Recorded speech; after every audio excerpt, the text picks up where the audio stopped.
PBO Art Academy. Pour la PBO Art Academy, je vais vous parler des Fort Artist marqueurs. Une gamme de marqueurs, 18 couleurs, magnifiques, intenses, brillantes, couvrantes, avec 4 pointes différentes, fines, moyennes, biseautées et puis extra larges. 3 couleurs métalliques, voilà, donc belle offre. Mais la particularité de ces marqueurs, ce sont des marqueurs à l'huile. Donc on est dans l'univers des beaux-arts, sur des toiles, on peint au marqueur, sur de la peinture acrylique, sur de la peinture à l'huile, vitrail, céramique, technique mixte, tout ce que vous voulez. Vous venez terminer, de manière très très graphique, vos travaux et vous allez pouvoir mélanger les couleurs, vous allez pouvoir estomper vos couleurs, faire des glacis avec des marqueurs et les vernir. On va voir ça étape par étape. Alors, on va commencer par parler de l'amorce. Un marqueur classique, vous secouez et vous amorcez, vous pompez pour que la peinture à l'huile descende et imbibe le feutre. Voilà, c'est fait, ça se fait rapidement. Et on voit tout de suite l'intensité. Ce que je veux vous montrer aussi, c'est donc la couvrance de la peinture. Et je vais aller faire un mélange.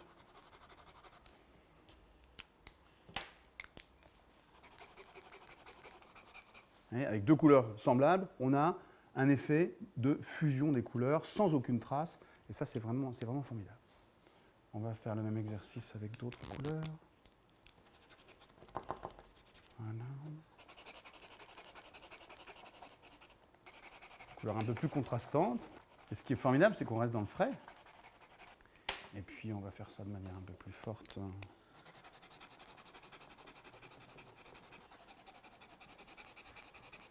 Et donc, on va cerner avec un marqueur biseauté plus large. Et on peut, dans le frais, réintervenir, vous voyez. Là, juste pour cerner le travail. Hein. Et on peut, par exemple, imaginer une petite ombre.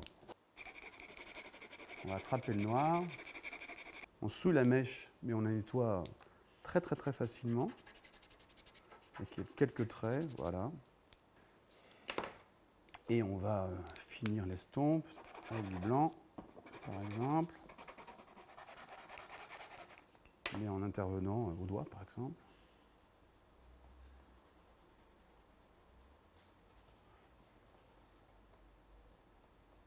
Pour vous montrer à quoi correspondent les différentes épaisseurs, j'amorce une pointe de 2 mm.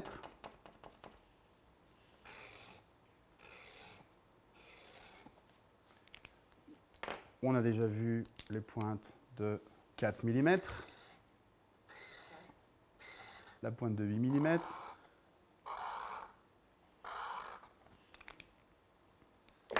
On termine par la pointe de 15 mm.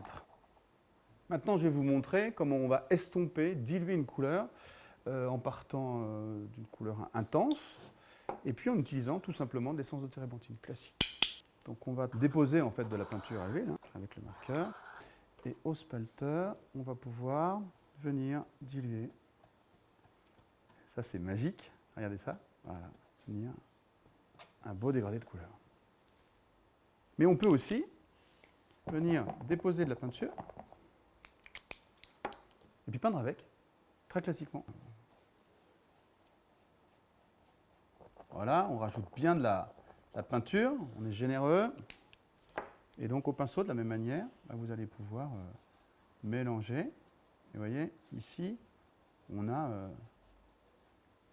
le vrai usage de la peinture à l'huile. Alors, c'est sec au toucher en très très rapidement, 5 à 10 minutes. Pour vernir, vous attendez un peu plus longtemps, hein, quand même quelques heures, c'est quand même préférable pour que tout soit sec. Et après, vous allez appliquer ce vernis spécial qui va permettre de protéger l'ensemble. Voilà. En croisant, comme un vernis classique. Soyez généreux pour avoir une belle épaisseur bien sirupeuse. C'est vraiment intéressant, c'est qu'on a des vrais effets art graphique, classiques, un mélange de beaux-arts, de fondu de couleurs et puis de côté graphique. Puis ici, les techniques complètement académiques de dégradé de couleurs. Ça sur une toile avec des outils modernes. Et pour terminer, le stockage, c'est important. La conservation de ces outils-là, vous stockez à l'horizontale, pas à la verticale, ni dans un sens ni dans l'autre. Vous stockez bien à l'horizontale pour prolonger la durée de vie et du feutre et de la peinture à l'huile qui est à l'intérieur. Voilà, c'est terminé pour cette découverte des marqueurs Fort Artist. On se retrouve très bientôt pour plein d'autres découvertes.